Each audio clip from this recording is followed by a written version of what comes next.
கண்களை பார்த்ததும் கொடுத்து விட்டாய், கண்களை கொடுத்து இதயத்தை எடுத்து விட்டாய்.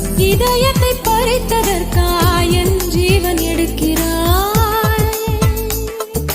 முதற் கனவே மறுபடியும் வந்தாய், நீ மறுபடியும் வந்தாய்.